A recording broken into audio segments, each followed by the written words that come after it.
A hard-hitting treatise, the South African Chamber of Commerce and Industry saying allegations of corruption in the COVID-19 procurement and apparent irregular awarding of contracts to what is termed sudden businesses owned by friends and relatives of influential ruling party and top government officials is serious cause for concern. The organisation goes on to say this is damaging South Africa's recovery effort and brings into question the Ramaphosa administration's intent to stamp out corruption. Today, in our regular series, The State We're In, I'm joined by outspoken commentator Ashwin Desai, Professor of Sociology at the University of Johannesburg. Ashwin, good afternoon to you.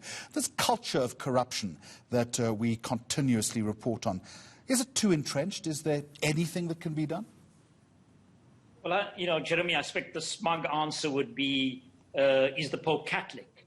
But I think it is entrenched, but I don't think it's incapable of being fought one tender at a time and pushing it back.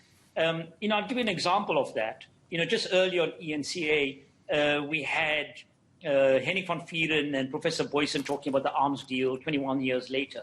And I think there's a certain doggedness in South African society. You have your defeats, you have your victories. So rather than just saying that it's too entrenched, it's entrenched, but let's not give up on that fight, because who will gain from that? I've got lots of friends who have like a kind of abstentionism, a militant abstentionism. Oh, it's just all the same. But I don't think so.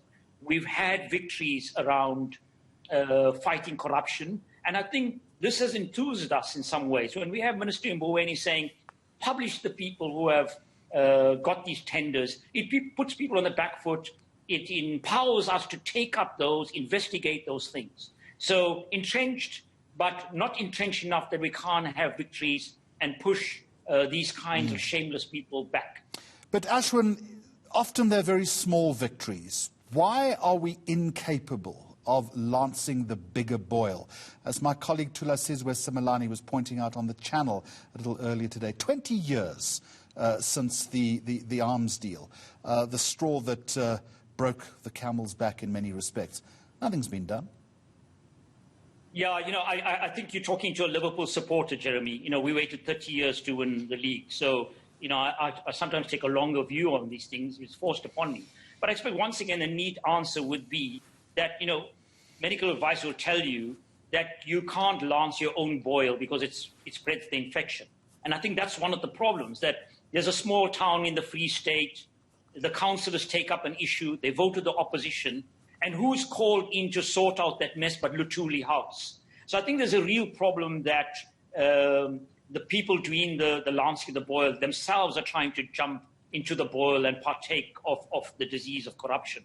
And I think that's alerted many of us. It's alerted us to there's a kind of strain and a spine to the ANC that is shameless. And part of that problem, of course, is this idea of Cader deployment. And once again, this, just by raising it, it becomes a dirty word.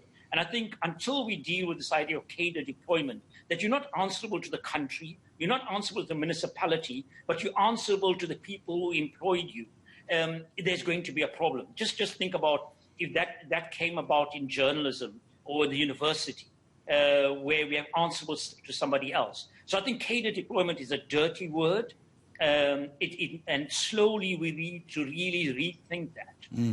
And there are examples in our history. When I first heard Bantu Lamisa talking about, we need a sort of unity government, get rid of bad apples, I laughed at it. But actually in our history, in 1932, there was a fusion government, just 30 years after the Anglo-Boer War. And enemies came together because of a crisis that they were facing.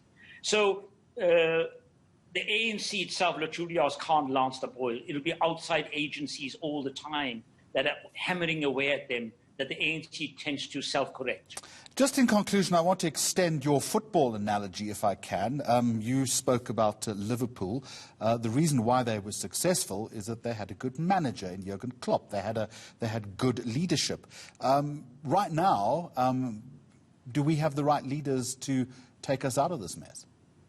Well, yes and no. In the sense that I think, once again, I think we can't underestimate the fact that Zuma's faction was defeated at one level and pushed back, and Ramaphosa came to power. But, once again, in order for him to come to power, it wasn't an ideological battle. He had to enter this pit of corruption and pay people to vote for him. So there was never an immaculate conception, right? You sort of get rid of the original sin in Zuma and so on, and you come tainted yourself and carrying that baggage. And that's where South Africans are starting to ask the question that there seems to be a disjuncture and might be an important contradiction for us to explore, is this disjuncture between Luthuli House, unelected by South Africans, and a cabinet and a president that is elected by all South Africans who rules for all South Africans. And therefore, every time he wants to stamp down on something, it's almost like somebody pulling back his foot.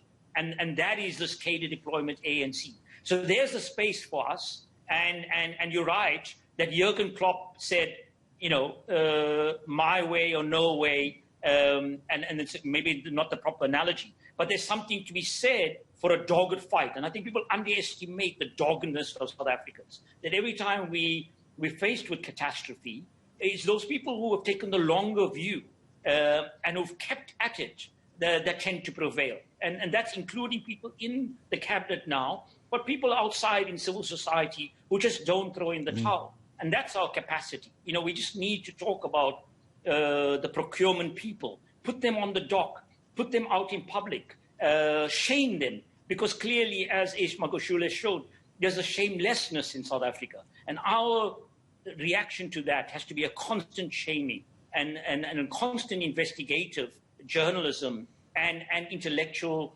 work to expose these things. So, you know, yes, the corruption thing has, in a way, enveloped us and brought it into the public domain.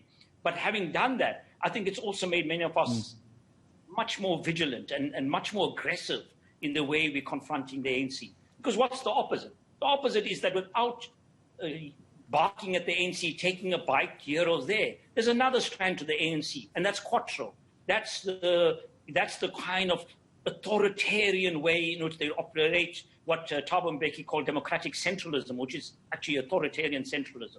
So we just got to hammer away, because it's really the only game in town, in many ways, as the opposition implodes every day. And that, sadly, is the state that we're in right now. Part 2 of the conversation around about this time tomorrow on Wednesday lunchtime. Professor Ashwin Desai, Professor of Sociology at the University of Johannesburg.